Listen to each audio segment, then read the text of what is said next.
The Matrix wasn't just about dodging bullets, it was about firing them. From Neo's twin Berettas to Trinity's compact cheetahs and those monster Desert Eagles the agents loved. This movie turned every shootout into a work of art. But what are those guns really? Today we're breaking down every weapon from The Matrix 1999 used by Neo, how they looked, why they were chosen, and the secret details you probably missed. Let's jack in. Number 1, the MP5. You ever notice how sometimes a gun doesn't just appear in a movie, it dominates it? In The Matrix, that moment comes when Neo and Trinity storm the government lobby. Marble shatters, pillars explode, and right there in Neo's hands is the monstrous M134 Minigun.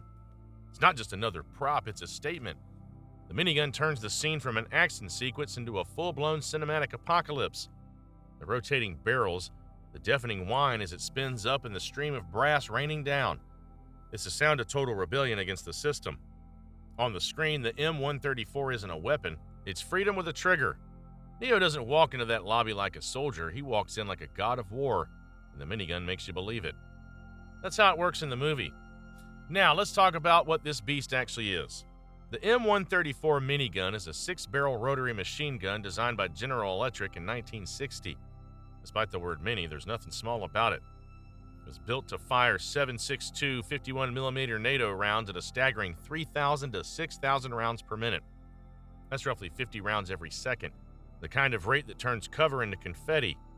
It used an electric motor to rotate the barrels, a concept inspired by the 19th century Gatling gun, but on steroids. The multi-barrel system keeps it from overheating, while the constant rotation keeps the firing smooth and continuous. The MP5's lines are clean and purposeful. That tactical elegance is part of why it became a cultural icon after real-world operations in countless films. But it's not just about looks. The platform is deeply modular. Stock options, handguards, optics, lights, and modern rails can be fitted while the gun keeps its signature handling. People love that blend of heritage and customization. You can modernize it without losing what made the MP5 desirable in the first place. In real life, you find it mounted on helicopters, vehicles, and naval craft. Not exactly handheld material. That's the beauty of The Matrix. It pushes the limits of what's real. The sight of Neo standing there firing an aircraft gun from a rooftop to save Morpheus cements the M134's legacy as one of cinema's most unforgettable weapons. It's loud, it's excessive, and it's iconic, just like The Matrix itself. Right off the bat, you notice this isn't a polymer toy. The slide is steel and the frame is an aluminum alloy. It's a solid-feeling handgun. The scale tip for this example is about 33 ounces, so it's noticeably heavier than modern polymer-duty pistols like Glock 17, which sits closer to the low 20s. That weight contributes to something I really liked: controllability. Recoil tracks very straight, back and follow-up shots felt surprisingly mild for a full-size 9mm. Capacity is a practical double-stack 15 rounds, serviceable for duty or home defense, and the magazines are the familiar Beretta-style units. Operating system is that old-school Beretta design, short recoil with a locking block instead of a tilting barrel. The barrel is exposed and fixed, so it doesn't move like the design you see on a lot of polymer guns today. That makes the feed path simple and very open. I can't imagine frequent stovepipes with this thing. The feed geometry and magazine design seem to back that up. A few important handling notes before you field strip one. The guide rod's not captive. When you remove the slide assembly, the rod and spring can come flying, but don't let it take a trip across the room. Also, the gun has ambidextrous safety that doubles as a decocker and a reversible mag release, so lefties are covered. Sights are 3-dot, the front is integral to the slide, and the rear can be swapped. This particular slide isn't dovetailed, so adding night sights will probably require more effort or a replacement slide. On the subject of the safety, personal preference here. I'm not a fan of extra manual safeties for a defensive carry gun. Under stress, fine motor skills degrade fast, and that extra motion is one more thing to train around. I can see why it exists for military and police use, but it's a con for me if I'm thinking concealment or rapid defensive work. Trigger-wise, this is where Beretta shines. The single-action trigger's crisp and one of the best single-action pulls I've felt on a production service pistol. Great for accurate shooting. Double action's deliberately stout. That's part of the safety paradigm, and while it's heavy, it's not unusable. You can get the first shot off with confidence. Overall, very pleasant to shoot once you get the hammer back.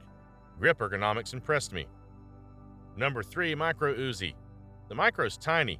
The barrel sits at about 4.6 inches, and the whole package is much lighter than full-size Uzis. You're looking at roughly 3.3 pounds in the patterns they showed. IMI trimmed the rear of the receiver and shaved weight off the bolt. That combination, shorter receiver plus lighter bolt, is what makes the Micro cycle so quickly. On paper, the rate of fire gets absurdly high. The Micro has been reported to spike in the high thousands of rounds per minute in some configurations, so it's capable of an extremely fast, dense muzzle blast when you hold the trigger. Because the Micro uses a shortened bolt, the designers added a little finger cutout on the bolt face. That cutout isn't cosmetic, it's practical. It gives you some place to hook a finger when you need to pull the bolt back for disassembly or clear the weapon. The bolt design and shorter travel mean the bolt stops and reverses faster, which is part of why the cyclic rate climbs on such a compact receiver. Mechanically, converting the Uzi concept to a closed bolt on the Micro was handled by modifying the bolt's rear section and mating it to a sear system that holds only that rear plate. So when you charge the gun, the bolt closes and chambers around. Pulling the trigger releases the rear plate and fires. Because the bolt isn't designed to lock back like the earlier open bolt Uzis, the Micro doesn't use the ratcheting charging handle mechanism found on full-size models. It simply doesn't need it in the closed bolt layout. Operationally, the Micro is aimed at close protection and other roles where concealment and compactness mattered. With a short stock or a pistol configuration, it could be tucked away and brought out when needed. A small, high-volume defensive option for bodyguards or VIP teams who wanted the Uzi handling characteristics, but in a much smaller package. A few handling notes to keep in mind. The very high cyclic rate makes controllability a challenge compared to longer, heavier submachine guns. The Micro mitigates that somewhat by having a closed bolt first shot advantages, but sustained full auto strings will be a handful. Also, because parts and geometry are scaled down, disassembly looks familiar to Uzi users but feels filier. That bolt cutout helps, but expect a tighter, more compact internals layout. Number 4, SA-VZ61 Scorpion. Now this is a practical carry gun. Wrong question. Is this a freaking cool carry gun? Right question. Scorpion's a pocket monster. Made in 1961 in Czechoslovakia, chambered in .32 ACP because when you cram a machine pistol this small, the bolt math won't let you run 9mm comfortably. That means the little Browning round gets the job done and keeps the platform tiny. A full 20-round mag could be emptied in roughly the time it takes 1 or 2 rounds to fall to the floor. That gives it a unique, dense sound and extremely violent short burst behavior. Handle it and you'll notice the odd stock, folding coat hanger thing, which is more about bracing the gun against your body than getting a cheek weld. The controls are simple, charging handles are ambi, and even some semi-conversions even show a last round bolt hold open. Mechanically, it's clever. The bolt sleeves over the barrel to pack mass into a short package, and there's a rear plunger rate reducer to try and tame the absolutely ridiculous cyclic speed. Fun fact, a full 20-round mag on full auto can empty faster than the first piece of brass hits the ground. It sounds insane. There are real-era suppressors specifically made for the Scorpion, e.g. Yugoslav Serbian M134 variants. The transcript shows a collet-style mount where a collar tightens into a small barrel protrusion. A clever and rugged attachment method. When suppressed, the Scorpion becomes surprisingly quiet for its class. Not silent, but much tamer. Number 5, the M134 Minigun. The M134 Minigun is a literal thunderbolt of firepower. A 6-barrel, electrically driven rotary machine gun born at General Electric in 1960, and still turning heads some 6 decades later. It's a Gatling-style weapon scaled down from the 20mm M61 Vulcan Mini, not because it's small, but because it fires rifle cartridges instead of autocannon shells.